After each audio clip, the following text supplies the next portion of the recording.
Dr. Fauci. Many people calling for his prosecution. Not new, been going on for a long time. But a new player entered the game. Elon Musk announced to his 120 million followers that his identity has changed. His gender identity. He's got new pronouns, and they're good ones.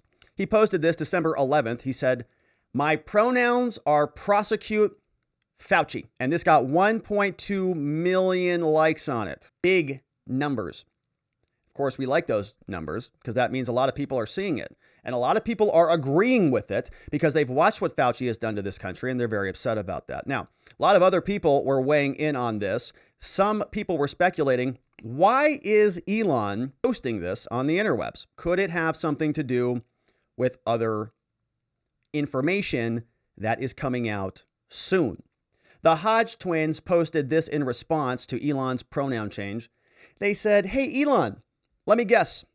You found messages between Twitter executives and our government, also known as Fauci and the team, pushing for censorship of anyone that didn't go along with their narrative on COVID. Is that right, Elon?" And Elon posts down here, champion gold medal trophy, because that's obviously what's going on here, right? Elon knows what the data says, and he's waiting for all of it to come out. Dave Lee also responded to Elon. He said, "Hey, Elon, is this going to be explained in a new Twitter Files part? Will that be coming out at some point?" Elon said, "Yes." So we are bracing for impact. That's going to be a lot of fun, and we can't wait to see what that says.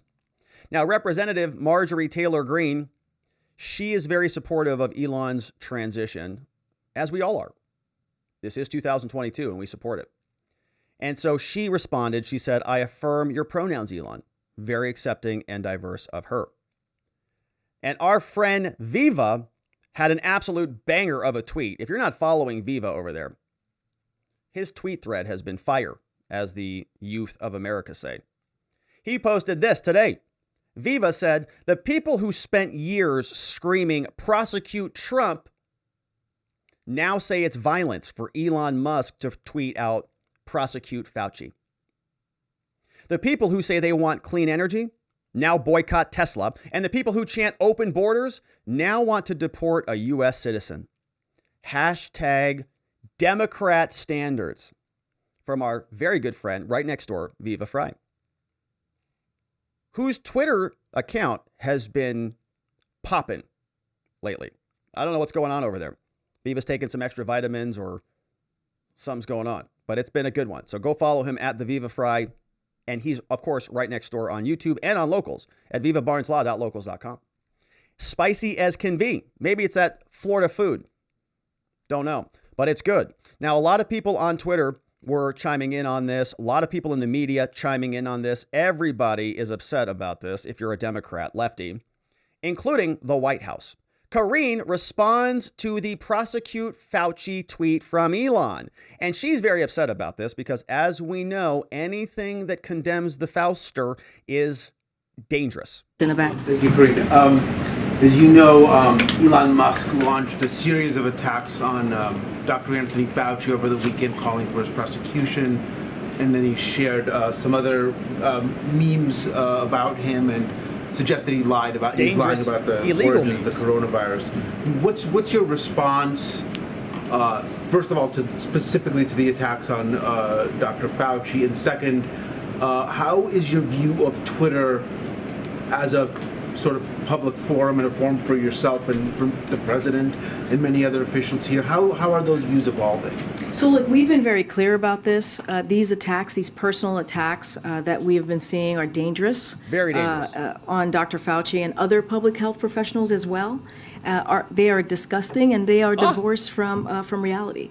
And we will continue to call that out and be very clear about that. Again, these are incredibly dangerous, these personal attacks that we are seeing. Dr. Fauci has served under 7 Republican and Democratic presidents. We cannot forget that. He has given his almost entire career to civil service, as a public servant. His work on infectious disease from HIV/AIDS to COVID has saved countless lives. And, it's unfortunate that he has, we are fortunate, I should say, that he has devoted his career and his life fortunate. And his exceptional talent to America's public health, and that's what should be discussed right now. That's what we should be thankful to him about. And again, these are incredibly dangerous and should be called out. I'll leave it there. Leave it there, Karine. Elon should be praying to Dr. Fauci for saving so many lives and for dedicating all of his time to being a bureaucrat in a big, gigantic bureaucracy for the federal government. Really has just been sort of moving papers around for the last 30 years. Some of those papers may have been very problematic, and they may have caused, a catastrophe of global proportion. And we'll, of course, dig into more of that because we've got Ron DeSantis and we've got the Republicans who are demanding answers. We're going to take a look at letters from the GOP directly to these individuals, Daszak, and then we'll jump over to Ron DeSantis, who is trying to empanel a grand jury to go investigate more. But before we carry on, we're going to listen to Dr. Fauci. He's responding to all of this. Elon, of course, has said that he needs to be prosecuted. He's even changed his gender identity. But before we listen to Fauci's response, I wanted to share with you this testimonial that I came across from our law firm. We helped this gentleman. In fact, my business partner really did an amazing job on this case when we worked with this gentleman it was a long time ago, but I just came across it. And I wanted to share it with you because if you know anybody in Arizona who needs help, this is what our law firm does. When I first talked to Ryan and Robert, I could tell they knew what they were doing. They said it could help me. And at the end, my expectations were beyond. These guys were honestly the best. I was very comfortable at the end when I finished talking with them. There was no doubt that I wanted to go with them just because they're compassionate about helping. He gave me so many options and so many things that made me feel good about the case. At the end, he did. He pulled it off and it got me a great result. To me, it was the most important thing to get back to my kids and my wife. These guys, they made it happen. They did everything they could in their hands to help me and got me through it. I mean, I couldn't be more thankful for them. This is the best decision I ever did to go with Ryan and Robert and our law group. I'm very thankful for them. Yeah, so if you do need any help, obviously in the state of Arizona, that's what we do. We're over at R&R Law Group, rrlawaz.com if you need some help. 480-787-0394. We're always happy to help good people who need help in the state of Arizona. All right, so let's get back to Fauci. Fauci is responding to Elon and to his claims that Fauci must be prosecuted. And he is unhappy with the new language that we're hearing. On Thursday. I don't respond to him. I don't pay any attention to him because that's merely a distraction.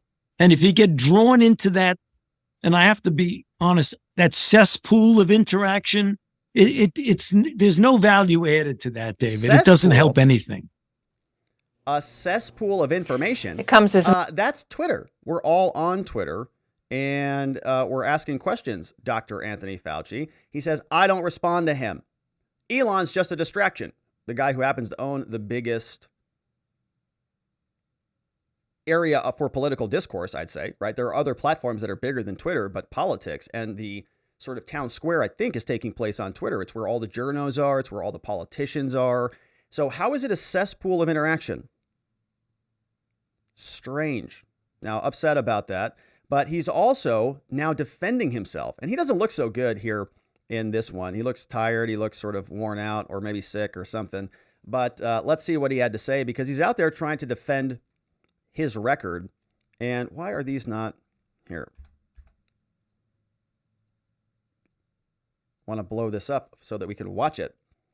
All right, let's do a quick refresh and see why this is not blowing up for us so that we can get the full Fauci clip. Well, it's still not working. All right, so we'll just play it here. So politicized as COVID-19. I mean, you've found yourself, we've talked about this many times, at the center of some of that angry debate. Elon Musk just came at you and attacked you. But the latest now, Dr. Fauci, is Florida Governor Ron DeSantis He's now asking the Florida Supreme Court to greenlight an investigation into, and the way he put it, is any and all wrongdoing in Florida with respect to COVID-19 vaccines. What's your reaction to that? I don't have a clue, Kate, what he's asking for. I mean, we have a vaccine that unequivocally is highly effective and safe and has saved literally millions of lives. The Commonwealth Fund has come out with a report just this past week that vaccinations that have been administered over this period of time, this last year and a half to 2 years, has saved 3.2 million lives, 18 million hospitalizations, and approximately $1 trillion in costs. So what's the problem with vaccines? I mean, vaccines are life-saving.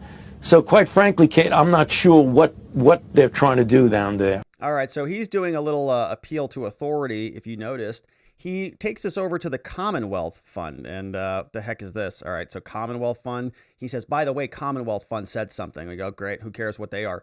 What is the Commonwealth Fund? Okay, established 1918, founder Anna M. Harkness, first woman. Today, the mission is to promote a high-performing, equitable healthcare system. Oh, there's that word. It's even on the first stinking page right there. Equitable healthcare system, better access, particularly for people's most vulnerable, people of color, people with low income, and those uninsured. International system, commitment to equity, diversity, and inclusion. They've made a commitment to become an anti-racist organization. Oh, that's great. That commitment extends to not only our research agenda and grant making, but they are working with great pride to create a community of individuals. Love that. All right, so very, very nice and just beautiful, very, very emotional. Now let's see who this person is, Anna M. Harkness. Because, you know, sometimes you wonder if organizations become very, very strongly anti-racist. You ask about the founders. So her husband died on his yacht, left an estate of $150 million, the equivalent of $4.5 billion. All right, so she inherited 1/3 of the fortune. $50 million, she got $1.5 billion. Nice. Philanthropy, eldest son, October. Harvard, there you go, Harvard and Yale. All right, so I don't know much about her, but that's what Anthony Fauci, that's his, appeal to authority. That's who's the person, that's where he's getting his data. It kind of gets at a bigger issue I've been wanting to ask you as in one of our final interviews in your role in public health is just the one result of the pandemic has sadly been that science has become a divisive topic, politicized and weaponized by some people. Science, like... Have you thought about how do you pull that back? How do you turn that around? You know, Kate, if I had an easy answer, I'd give it to you, but it's a very difficult situation. You're absolutely correct. It has been politicized, and it has been politicized in a way that has actually caused lives, because if people don't get vaccinated, which unequivocally is life-saving because of political ideology or because of misinformation and disinformation, that causes lives, and we've just got to get the American public, regardless of whether you lean left, you lean right, it doesn't matter at all. We're all in this together. We're all human beings, and we're all... We all have to do our part. And if you don't do what Fauci wants you to do, well, you're probably killing grandma out there. And so just shut your mouths and do what Fauci says. Now, we are going to go over to Rumble and to Twitter and to watchingthewatchers.locals.com as soon as we read through these letters, these GOP letters. So if you'd like to join us, I will drop the links in the chat and you can come check those out. Hopefully those links work. But after the GOP letter segment, that's where we're going to go, because Ron DeSantis has some spicy things to say. But the GOP is sending a bunch of letters. They say that we're coming after you too, Fauci. It's not just Elon, all right? Elon's not going to be the only person who is changing his pronouns. The GOP wants to change their pronouns too. It's the new thing to do these days. And so they're going after several individuals. We'll start off with Dr. Anthony Fauci, who got a nice, juicy letter sent his direction. And all of these letters are coming from Reps James Comer and Rep Jim Jordan. They're copying the Democrats as well. In a letter to Anthony Fauci, the GOP writes the following. They say, "Dear Doctor, since April 2020, Republicans have been investigating the origins of the pandemic, including the CCP's role in obscuring the truth about the initial outbreak. And we have questions about whether any U.S. taxpayer dollars were funded the Wuhan Institute of Virology." They say, "Doctor, we've sent numerous emails and letters to you. We have asked for info from the NIH, from the HHS, and to date, you've either ignored these responses or you haven't provided anything sufficient back. But guess what, Doctor? During the 118th Congress, when we're in charge, buddy boy, this investigation will be a priority for the committee, but also for the global community. As stated by 18 experts in Science magazine, knowing how COVID emerged is critical for informing global strategies to make sure this doesn't happen again." And they write, Fauci further, according to the Lancet Commission, identifying the origins will provide greater clarity in future prevention. The origin of the disease has taken the lives of more than 6 million people, and he says we still don't know where it came from. Uncovering the truth about the origins is vital to U.S. national security. It's critical to the prevention of future pandemics, and it's going to bring some semblance of closure to the families who lost loved ones. And they say that because you, Fauci, and your agency have been at the center of the pandemic response since this all started, your documents and your testimony are essential to informing our committee about what to do. And to assist us, we respectfully say that we want this information and request that you preserve it for the future. Here's what we want. And we're going to be sending formal subpoenas and record requests. And so if you deleted this, we're going to tell you we told you to preserve it and you deleted it anyways. That's evidence of malfeasance, right? You're actually sort of stonewalling or obstructing a congressional investigation. So they write, "All right, Fauci, here's what we want from you, buddy boy. Preserve all your emails, all your documents, and all your data. Everything created since January 1st, all about COVID, gain of function, potential pathogen care and oversight framework. Everything from EcoHealth Alliance, all of the materials from the Wuhan Institute, and the origins of COVID generally. For the purposes of this request, preserve," just so you're aware of what we're talking about, okay? Don't dump this in the bottom of a drawer that you can never find again. It means taking reasonable steps to prevent the partial or full destruction, the deletion of any of this material. Don't be negligent. Don't do it intentionally. You must exercise reasonable efforts to identify and notify former employers, contractors, subcontractors, consultants, and everybody else who may have access to those records. They say if it's routine practice to destroy these records, you better stop that. Halt those practices and don't allow that to continue. Further, the committee requires your testimony about these and related matters, and so be looking forward to an interview. Contact our committee staff to schedule a transcribed interview ASAP. They say that our oversight committee has the broad authority to investigate this stuff. If you have any questions, give us a call. Signed, James Comer and Jim Jordan. All of that sent out. Another letter. Republicans send this one to Francis Collins, doctor and acting science advisor to the president. He is this guy who you've seen a lot screaming at us all about COVID. They are basically, fungible characters. But here he is getting a letter from the Republicans. They say, "All right, Dr. Collins, advisor to Biden." They say, "Since April, Republicans have been investigating the CCP. Because you have been at the center of the pandemic since its very beginning, your documents are critical. You've been here from day one. We want the following, and get it back to us no later than December 27th, right after Christmas. So when you're wrapping your presents up, why don't you also wrap up your official calendars from February 17th and send those to us? We'd also like a bow on your official phone records, including landlines and cell phones.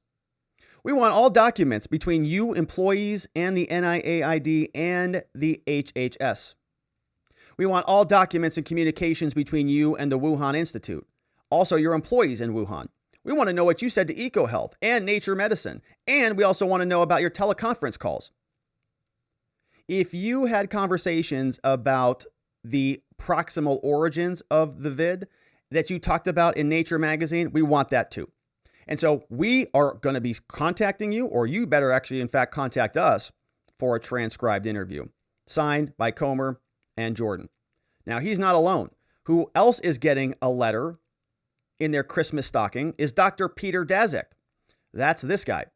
Daszak is the individual who worked at EcoHealth Alliance, and he signed a bunch of letters with Dr. Anderson in the Lancet and other publications at the very beginning of the pandemic. We read a bunch of his lies in multiple videos here on this channel.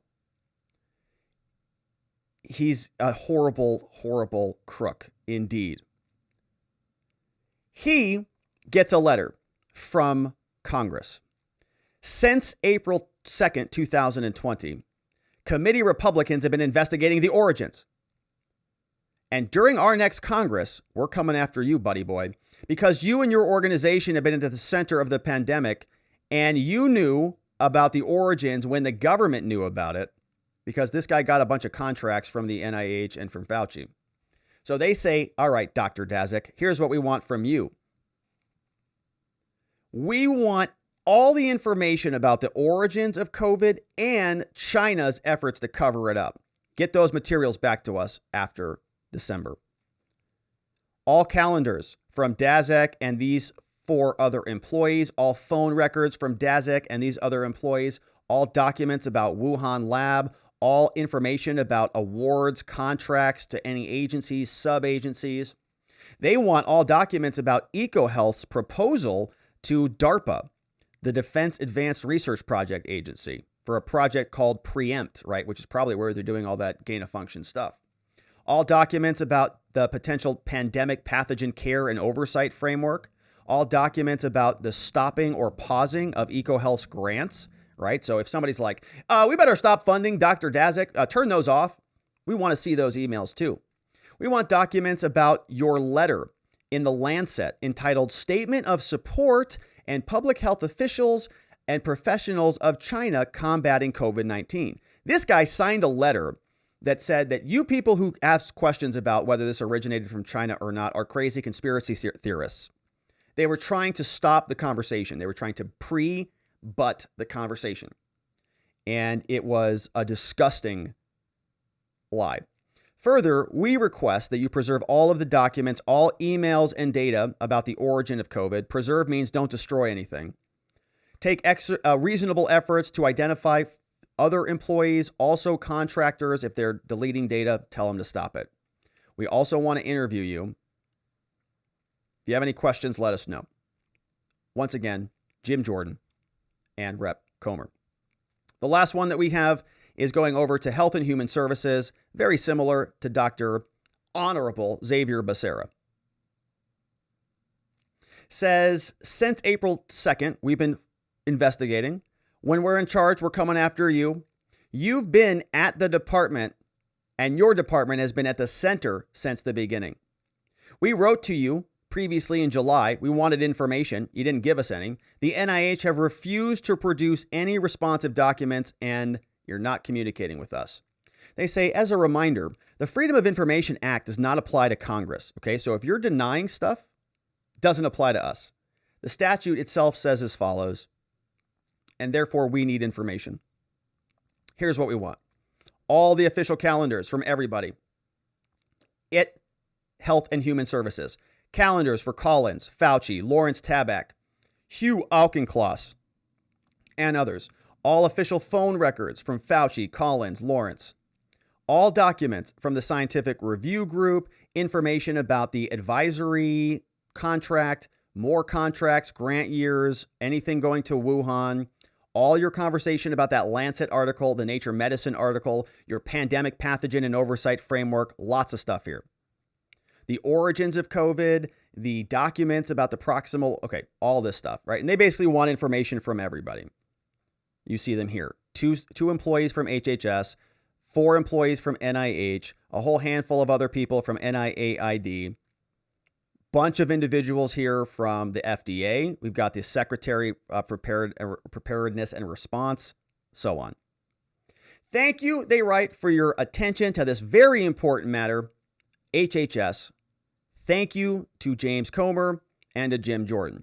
So they're also, it sounds like, changing their pronouns to prosecute Fauci, to older ones like prosecute Becerra, prosecute Daszak, and of course, prosecute Dr. Francis Collins. A lot of pronouns fluidity here on the program. So the Republicans are going after the health fraudsters. But let's give some final thank yous and some shout outs to our super chat extraordinaire of the day, which is Eddie Oliver, who's in the house. Because we had a lot of Texas talk. So it's good to see you, Eddie. Eddie's here. Our first one was from J.L. Spraggins. Spraggins says, SBF's mother is a fundraiser for Dems. She controls Mind the Gap PAC. Donors are Silicon Valley executives. Oh, I think I saw that. You know who I saw that from? Viva, because his Twitter profile is a banger these days. So Mind the Gap PAC. Let's take a quick look at what this is. This is from Open Secrets. Yeah, so they've got some good money in. They raised $4 million. It's a super PAC. Location Stanford, Democratic. Treasurer named somebody called Graham Gottlieb. Interesting. That's an interesting one. Yeah, so they're highly plugged in. They were funneling tons of money all over the place. Not a surprise at all. Eddie, and thank you, JL, for that one.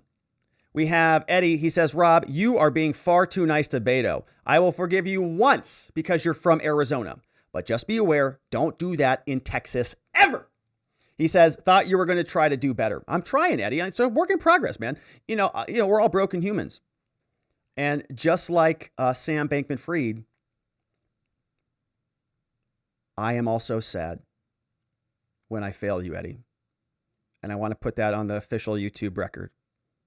I am sad. But it's also your fault. Everything is your fault because I'm playing Sam right now.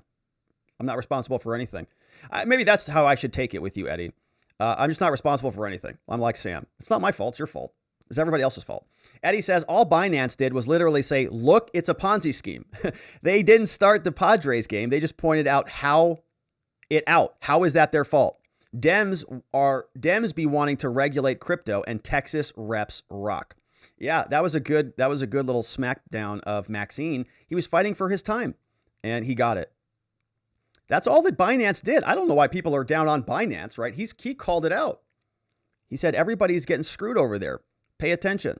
Eddie sends another one. He says, SBF portrayed his attorneys as evil. Aren't you an attorney, Rob? Gosh, Eddie. He says, representing all of the attorneys in America, well, really just Arizona. Are you evil? No, I don't. I mean, I reject evil. I disavow evil. I work on the side of light, safety, clarity, and hope. Now, honestly, like, I don't know what happened with Sam's lawyers. I sort of doubt his take on it because he's a fraudster and a liar, allegedly. But he's also, right, there's a lot of evidence that he was really manipulating, moving things around. He knew what he was doing. He should have known better, but he did it anyways. So, like, there are situations where, I could see his lawyers putting pressure on him. Like that I do believe. I believe his lawyers are saying, look, dum-dum, okay? I know you think you can go raise $40 billion in capital. You can't, okay? You think that people trust you? Nobody trusts you. And so I can understand like the pressure. But if they really, really did something against his will, right? If they really did, they shouldn't have done that. Like, and I'll stand by that, right? Lawyers shouldn't be acting adverse to their client's wishes. That's nuts. So, right, I could also see, some lawyers, rushing through that. No, I didn't see the email. I better sign up on this and get this stuff filed. So, I can see it. I'm not alleging that, right? I'm not trying to say those lawyers did that. Everything that we've seen from John J. Ray III and everything that we've seen thus far is like above board by the book. And everything that we've seen from SBF has been a total disaster. So my point is, like, in the law, you weigh the facts, but you also weigh the credibility. Do you trust, like, who do you trust more, right? And in this case, Sam claiming his lawyers are evil, it just lacks credibility. But I'm not evil most of the time. Sometimes I can have a little devilish bend. but it's mostly in good fun. Eddie says, I'm never serious on your channel, but this is one time I will be. Francis Collins wrote an excellent book called The Language of God, a really good book for people who have struggled to straddle the line between science and faith. Wow. So Francis Collins did that? Francis Collins, The Language of God. He's making the argument that science is the language of God. A scientist prevents evidence for belief. Here's what this book looks like. From Francis Collins, the same one? Yeah, it's the same guy. It's the same Francis Collins. The Language of God. It's got a lot of good reviews. Yeah, it's interesting. You know, I think this is an astute thing. I think that science and nature, you can see a lot of God in science and nature. In fact, we were talking about some of this on Twitter yesterday with Paul Minot. Paul Minot linked over to St. Francis of Assisi, St. Francis of Assisi was somebody who was very in tune with nature and animals, and he sort of liked, to live a life of poverty. He said it connected him to God, and being in nature was sort of where he could observe God. I think there's a lot of truth to that. Humanity oftentimes will layer on a bunch of distractions for our lives to distract us from ourselves. But when you get to nature, there's not much of that. It's like you and the world. And I think there's a lot of truth to that. So thanks for the plug there, Eddie.